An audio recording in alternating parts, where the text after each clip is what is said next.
As-salatu ala nabi wassalamu ala rasul wal anbiya'il mursalin kulluhum mukramun. Bismillahirrahmanirrahim. Assalamualaikum warahmatullahi wabarakatuh. Alhamdulillah wassalatu wassalamu ala nabiyina Muhammadin wa ala alihi wa sahbihi wasallam, amma ba'du. Sahabat yang dirahmati oleh Allah Subhanahu wa taala, semoga kita semua dalam keadaan sehat walafiat dan senantiasa mendapatkan keberkahan dari Allah taala. Pada kesempatan kali ini berjumpa kembali dalam rubrik As-Sirah An-Nabawiyah, biografi kehidupan Nabi kita yang mulia, Nabi Muhammad sallallahu alaihi wasallam. Tema yang akan kita bahas adalah lanjutan dari peristiwa yang terjadi dan kita bahas di pekan yang lalu, yaitu seputar peristiwa Bai'at Aqabah kedua. Kemarin kita sudah membahas inti pelaksanaan dari bai'at atau sumpah setia kaum muslimin yang berasal dari kota Yasrib, dari kota Madinah kepada Rasulullah sallallahu alaihi wasallam di sebuah lembah dekat kota Mekah, atau masuk ke dalam kota Mekah sedikit di luar, yaitu daerah Aqabah, sehingga nama peristiwa ini disebut dengan Bai'at Aqabah, di mana isi daripada bai'at itu menunjukkan kesiapan kaum muslimin di Madinah untuk menampung dan juga mengajak Rasulullah SAW berhijrah dari Mekah menuju Madinah dan berjuang bersama mereka di Madinah. Isi-isi poinnya sekedar kita ingatkan kembali bahwa poin pertama dari Bai'at Aqabah, yaitu yang pertama adalah Rasulullah SAW meminta kepada mereka ketaatan yang mutlak, yaitu isinya adalah tubayyi'uni ala sam'i wa ta'ah fin nasyat wal kasal, yaitu kalian berbaiat kepadaku, bersumpah setia kepadaku untuk selalu mendengar dan taat dalam keadaan bersemangat ataupun dalam keadaan malas. Ya, ini adalah simbol ataupun perkataan yang menunjukkan bahwa nanti kalau mereka berjuang bersama Nabi, ada saat-saatnya mereka sedang bersemangat, ada saat-saatnya mereka sedang lemah atau sedang malas. Maka Nabi SAW menuntut kepada mereka untuk setia dalam apapun keadaannya. Kemudian yang kedua, yaitu rela berinfak kapanpun demi Islam. Ya, Rasulullah mengatakan an-nafaqati fil usri wal yusr. Ya, berinfak di jalan Allah, memberikan yang terbaik di jalan Allah Subhanahu wa taala dalam keadaan susah maupun dalam keadaan lapang.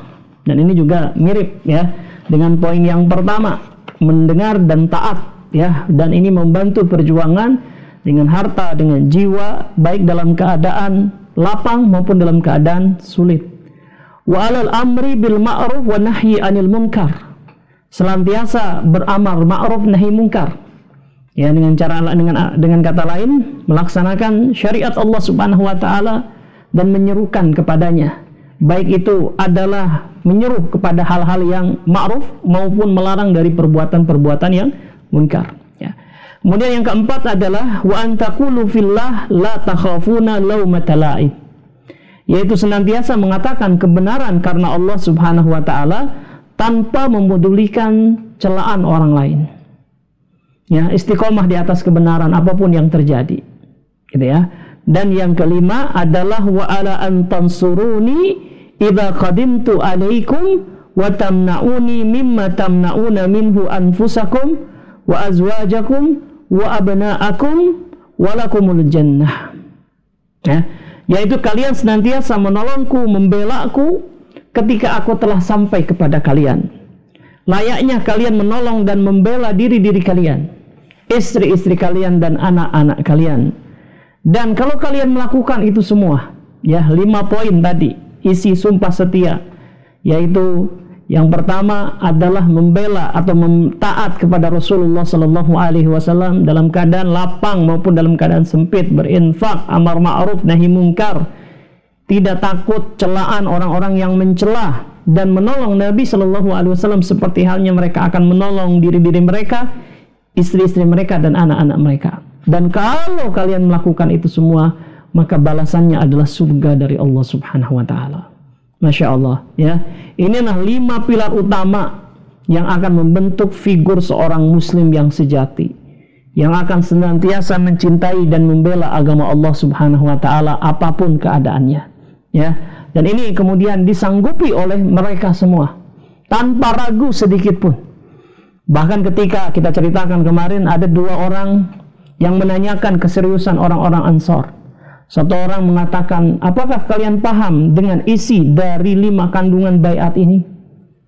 Benar-benar paham nggak? Atau cuma ikut-ikutan saja, terbawa situasi saja? Ya, mereka mengatakan paham. Ya, yang lain mengatakan, kalian tahu tidak dampak dari kalian bersumpah seperti ini? Ini sama saja kalian menantang, ya, kekufuran di seluruh alam ini, di dunia ini.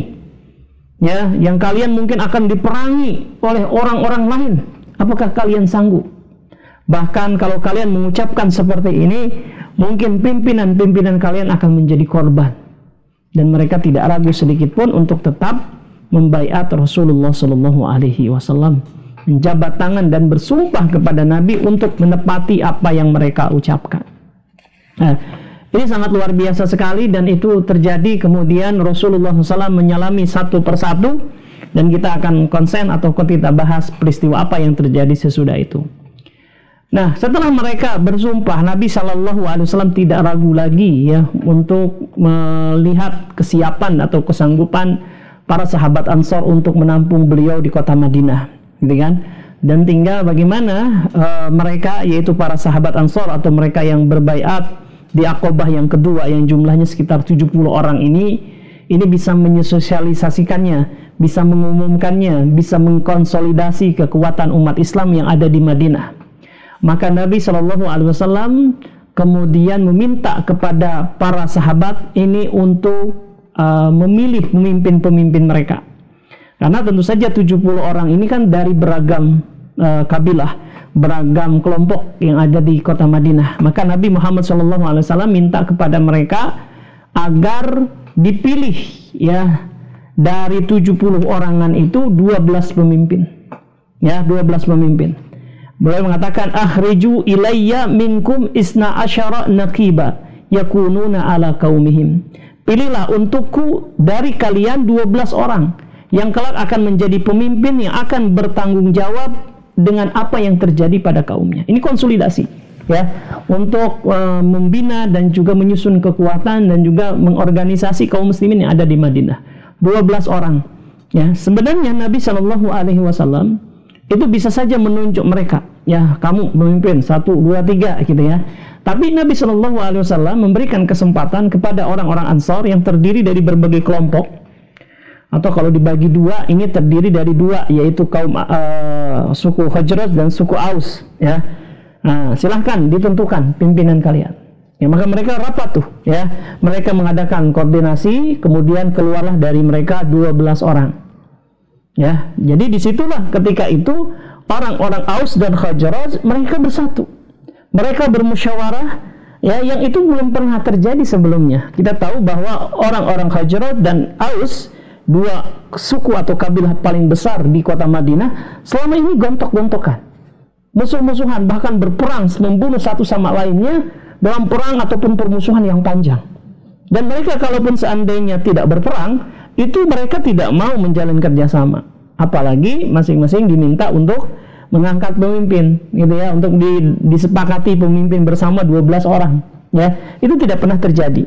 Tapi ya, karena sama tujuannya, sama akidahnya, sama keislamannya, mereka bisa bersatu. Lihatlah ya bagaimana Islam, bagaimana ajaran Islam, bagaimana ajaran Rasulullah SAW mampu mempersatukan 2 suku, 2 kelompok besar yang selalu bertikai. Ya, akhirnya ketika itu dipilihlah 12 orang. Nama mereka adalah As'ad bin Zurarah, kemudian Al-Barra bin Ma'rur, Abdullah bin Amir Al-Haram, Sa'ad bin Ubadah, Ubadah bin Samit, Sa'ad bin Abi Rabi, Abdullah bin Rawahah, Rafi bin Amir atau Rafi bin Malik, ya, kemudian Al-Mundir bin Amr, Usaid bin Hudair, Sa'ad bin Haysamah, dan Abu Al-Haysam. 12 orang, gitu ya. Nah, nanti Nabi SAW setelah ada 12 ini, lantas kemudian Rasulullah SAW mengatakan, antum ala qaumikum bima fihim kufala kafalatil hawariyina li Isa bin Maryam wa ana kafilun ala qaumi. ya, kalian bertanggung jawab yang 12 orang ini terhadap kaum kalian. Sebagaimana Hawari, ya, yaitu kaumnya Nabi Isa atau sahabat-sahabat Nabi Isa, murid-murid Nabi Isa, bertanggung jawab kepada Isa bin Maryam, ya, sedangkan aku bertanggung jawab atas kaumku. 12 orang ini dilantik istilah kita tuh, ya.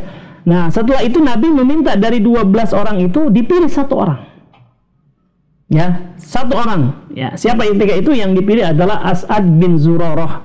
Dan kita tahu, ya, kiprah dari As'ad bin Zurarah ini orangnya masih muda, ya, tapi dari segi keantusiasan, kesemangatan, ya, kemudian juga pengorbanan dalam berdakwah sangat luar biasa sekali. Maka pantaslah Nabi Shallallahu Alaihi Wasallam memilih As'ad bin Zurarah sebagai ketua kelompok itu.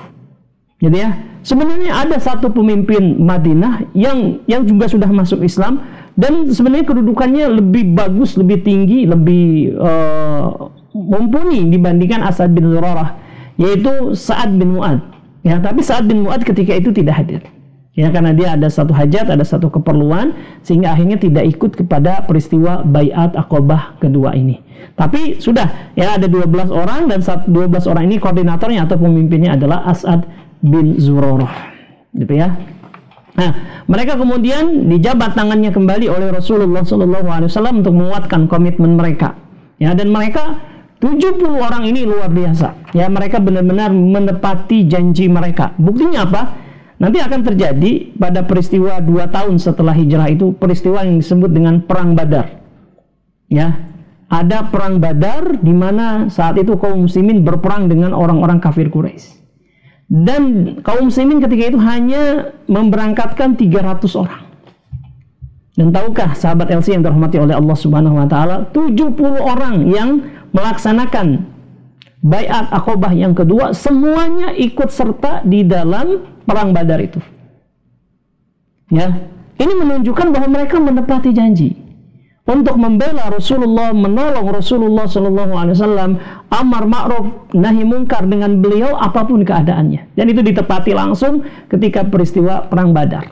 Mereka benar-benar menolong Nabi Muhammad sallallahu alaihi wasallam. Ya, ini profil mereka. Jadi mereka tidak ada satupun yang menyalahi janji mereka ataupun sumpah setia mereka dalam peristiwa Bai'at Aqabah kedua. Nah, kemudian setelah selesai, ya, setelah selesai mereka diminta untuk pulang ke tenda masing-masing.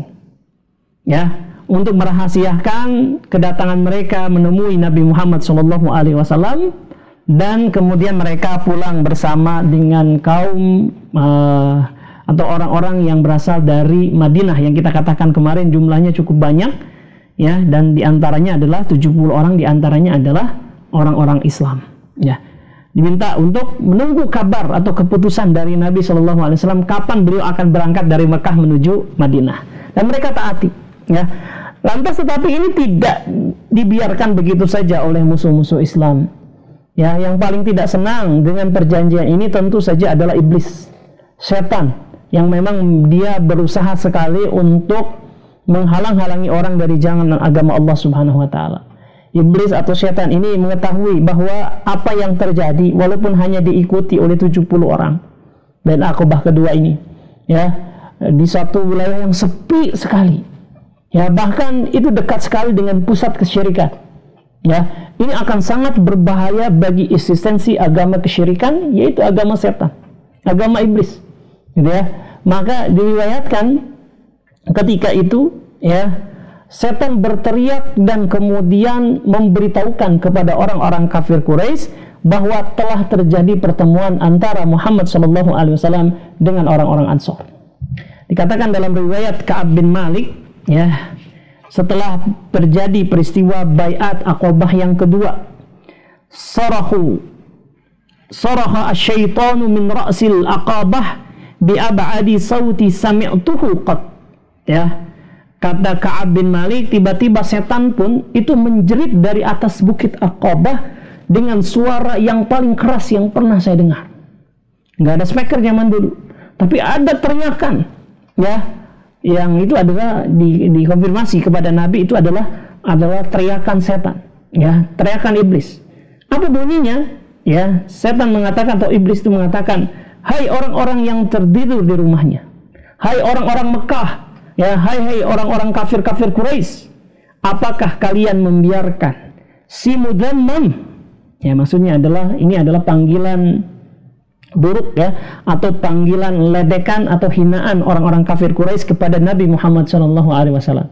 Mereka nggak mau memanggil nama Nabi Muhammad SAW dengan Muhammad, karena artinya yang terpuji, yang dipuji, gitu ya. Dan mereka nggak pernah memuji Nabi, ya setelah Islam. Mereka benci sekali dengan Nabi Muhammad SAW, sehingga dirubah kata-kata atau panggilan nama Nabi Muhammad SAW itu dengan nama Muzammam.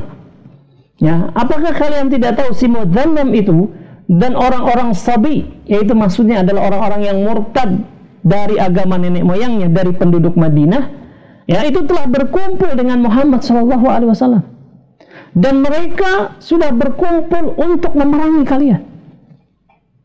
Ini akan jadi bahaya buat kalian nih, ya, kalau kalian membiarkan begitu saja, ya.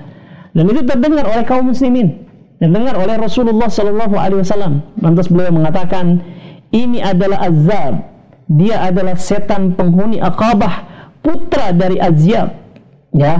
Dengarkanlah wahai musuh Allah, kata Nabi kepada setan tersebut, sungguh aku akan bersungguh-sungguh melawanmu, ya. Lantas kemudian Nabi SAW berkata kepada para sahabat Ansor, sekarang kalian pulanglah, ya, jangan takut, gitu kan, ya, jangan gentar, ya, ini biasa, ini adalah pertempuran antara kita dengan setan, gitu kan, ya. Sekarang pulang ke tenda, nanti besok pulang ke Madinah, ya. Tentu saja orang-orang Ansor yang terkenal pemberani, tangguh, ya, mereka tidak takut dengan itu semua. Bahkan mereka mengatakan, Al-Abbas bin Ubadah bin Nakhdah mengatakan, ya Rasulullah, demi zat yang mengutusmu dengan kebenaran, jika engkau mau ya Rasulullah, niscaya besok kami akan langsung menyerbu penduduk Mekah, menyerbu orang-orang kafir Quraisy dengan pedang-pedang kami, gitu kan. Ya, kata Rasulullah SAW, sesungguhnya aku belum diperintahkan untuk melakukan itu. Jangan, ya, itu bukan tugas kita saat ini, gitu kan. Lalu mereka pun kembali ke perkemahan dan tidur hingga pagi hari, lantas kemudian mereka pulang, ya. Nah, lihat di sini ya, bagaimana bahwa orang-orang Ansor ini ketika mereka sudah bersumpah, ya, berbaiat, mereka melaksanakannya. Ya, tidak nunggu sampai perang Badar, bahkan di saat itu juga kalau mereka diperintah oleh Nabi, mereka siap berkonfrontasi langsung dengan orang-orang kafir Quraisy. Tapi sama Nabi Muhammad SAW dicegah. Ya, inilah pemahaman Nabi yang berasal dari tuntunan wahyu dari Allah Subhanahu Wa Taala untuk tidak membiarkan, ya, emosi atau keberanian itu menjadi penuntun dari dakwah. Ya, tetapi ini semua diarahkan oleh Allah Subhanahu Wa Taala, dan Nabi kemudian mengatakan, jangan, saya tidak diperintah untuk itu. Ya, seandainya Nabi mengatakan, iya sok kalau berani mah, ya, tentu mereka akan menyerbu, dan kemudian kita tahu akhirnya, ya, kaum muslimin akan dibantai oleh orang-orang kafir Quraisy yang jauh lebih kuat dibandingkan 70 orang sahabat Ansor, gitu ya. Nah ini ya, mereka akhirnya kemudian pulang, ya, dan hari pertama tidak ada informasi yang bocor kepada kaum kafir Quraisy tentang pertemuan itu. Tapi anehnya di pertemuan atau di hari yang kedua, orang-orang kafir Quraisy tahu. Ya, orang-orang kafir Quraisy tahu bahwa itu telah terjadi pertemuan antara Nabi Muhammad SAW dengan kaum muslimin yang berasal dari Madinah. Maka mereka kemudian melaksanakan razia ke tenda-tenda jamaah haji, termasuk tenda-tenda orang Madinah yang sebagian mereka sudah pulang. Gitu ya.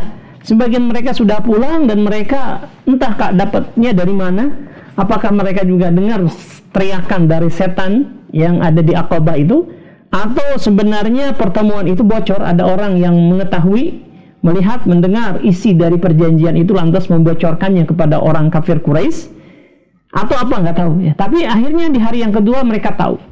Maka mereka merazia dan kemudian memaksa, ya, siapa yang ikut serta di dalam perjanjian itu. Gitu ya, di tenda diperiksa tendanya tersebut, ya, dan sampailah mereka di tenda orang-orang Hajraj, karena di antara 70 orang itu mayoritasnya adalah orang-orang Hajraj, gitu kan. Ditemui oleh pemimpin Hajraj yang ketika itu namanya adalah Abdullah bin Ubay bin Salul. Nanti kita tahu bahwa dia adalah tokoh kemunafikan, gitu ya. Dia ditanya, apakah benar orang-orang kalian ini kemudian menemui Muhammad dan mengajak Muhammad untuk pergi meninggalkan Mekah? ya. Dan Abdullah bin Ubay bin Salul yang tidak ikut dan tidak tahu, jelas dia menolak itu. Ya, dia mengatakan hadza batil wa ma kana hadza wa ma kana qaumi ya liyaftatu ala misla hadza.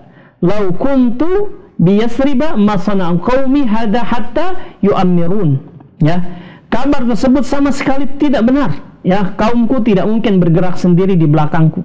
Ya, seandainya aku berada di Yasrib, kaumku tidak akan mengambil keputusan semacam ini, ya, kecuali setelah mereka meminta pertimbangan dariku. Nggak mungkin. Jadi karena memang dia menolak seperti itu karena memang dia tidak tahu.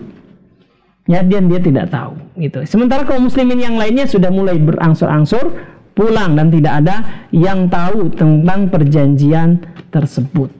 Ya. Kemudian sahabat yang dirahmati oleh Allah Subhanahu Wa Taala.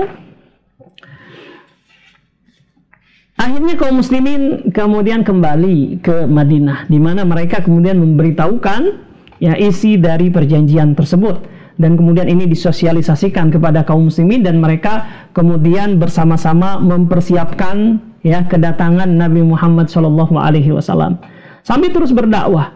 Ya, seiring dengan waktu dakwah terus dilaksanakan sampai di Madinah itu kemudian kaum muslimin menjadi mayoritas. Gitu ya, menjadi mayoritas dan kemudian mereka sudah siap untuk menyambut Nabi Muhammad SAW. Ya, dan mereka siap untuk melaksanakan isi dari perjanjian Baiat Aqabah tersebut. Ya, sementara Nabi Muhammad SAW diminta menunggu sampai keputusan dari Allah Subhanahu Wa Taala.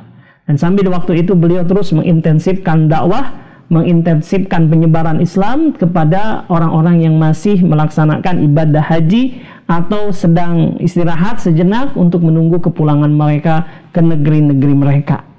Nah, ini satu peristiwa yang disebut dengan Baiat Aqabah yang kedua. Ya, ada beberapa hal yang penting yang bisa kita ambil. Yang pertama, ini menunjukkan urgensi atau pentingnya sumpah setia ini. Ya, dikatakan di dalam Islam terdapat berbagai peristiwa penting seperti hijrah Nabi ke Madinah dan juga perang Badar. Namun jangan dilupakan bahwa semua itu dimulai dari kesuksesan Baiat Aqabah kedua.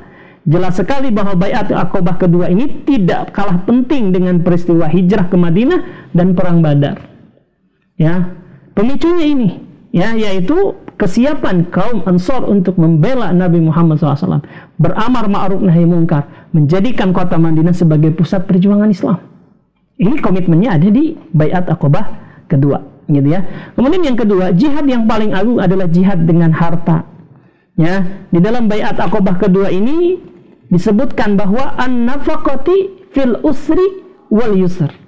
Engkau siap berinfak untuk dalam keadaan susah maupun dalam keadaan senang, dalam keadaan lapang maupun dalam keadaan sempit.